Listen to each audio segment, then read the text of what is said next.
Okay, my name is Dr. Adams. I will be performing a pediatric exam. We will begin with the suckling reflex. I will be placing a finger in the baby's mouth. I'm placing my finger in the baby's mouth. The infant begins to suck rhythmically is a positive response. The negative response will be the absence of suckling or a weak sucking response. The purpose is to assess neurological function and feeding ability in newborns and infants, and this generally goes away in about 4 months. Next, we will be checking the rooting reflex. We will be stroking the corner of the infant's mouth. I am gently stroking the baby's cheek. The infant will turn their head towards the stimulus and open their mouth as a positive response, and the negative response will be lack of response or delayed turning of the head. The purpose is to evaluate the infant's ability to find and latch onto a nipple for feeding. This generally goes away in 4 months. Next will be the palomental, where I will be scratching the thenar eminence of the hand. And to do this, I will be using a tuning fork. I am scratching the palm of the baby's hand. The positive response is going to be contraction of the mentalis muscle on the same side of the face. No contraction of the mentalis muscle is the negative response. And the purpose is to check for the potential neurological issues that may be retained in some neurological disorders. It generally goes away in 3 months. Next will be the glabellar tap. We'll tap on the forehead between the infant's eyes. I'm tapping on the baby's forehead. The infant blinking in response to each tap eventually habituates. Persistent would be the positive response. The negative response is persistent blinking without habituation or no response at all. The purpose is to assess for neurological health. Persistent response may indicate neurological abnormalities, and it generally goes away in 2 months. Next, we are checking for tonic neck, where I will turn the baby's head to one side while they're laying on their back. So, turn the baby's head one way, and I'm turning the baby's head to one side. The positive response will be the arm and the leg on one side to which the head is turned, extending, and the opposite arm and leg flexing in a fencing position. The negative response will be no change in arm or leg positions or an asymmetrical response. The purpose is to check for normal development of motor control and symmetry in infants, and this generally goes away in 4 to 6 months. Next, I will be checking for snout, where I tap the baby's upper lip gently. I am tapping the baby on the upper lip.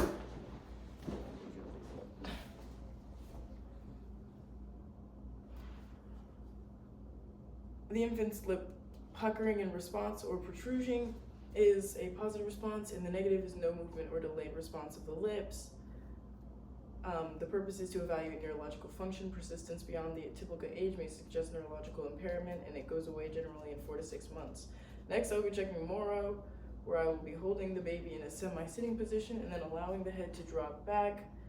I am letting the baby's head drop back gently. The infant's arms spreading out, abduction, and then coming back together, a deduction, often with a cry, is the positive response, and the negative response is absent or incomplete response or an asymmetrical response.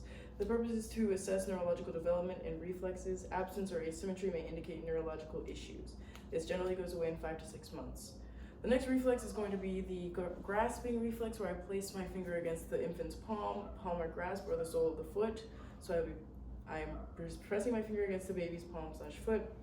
The infant's fingers and toes flexing to grasp the object is the positive response. The negative response is a weaker, absent grasping response. To evaluate the purpose is to evaluate the neurological function and development of motor skills in infants, and this generally goes away for the palmar in 5 to 6 months and plantar in 9 to 12 months. Next, I will be doing the leg length check, where I place the patient in a supine position and then flex the knees and hips to 90 degrees, aligning the feet and comparing the heights of the knees. I'm gently moving the baby, I'm placing the baby on their back and flexing their hips and knees. As you saw, unequal knee heights indicate a positive finding, and then the negative are that the knees are the same height. The purpose is to detect leg length discrepancy, which may indicate hip dysplasia or other musculoskeletal abnormalities. Next, I will be performing orthogonal maneuver with the infant supine. I will flex the hips and knees to 90 degrees, and then placing my index and middle fingers towards the greater trochanter and your thumbs over the knees, and abducting the hips gently.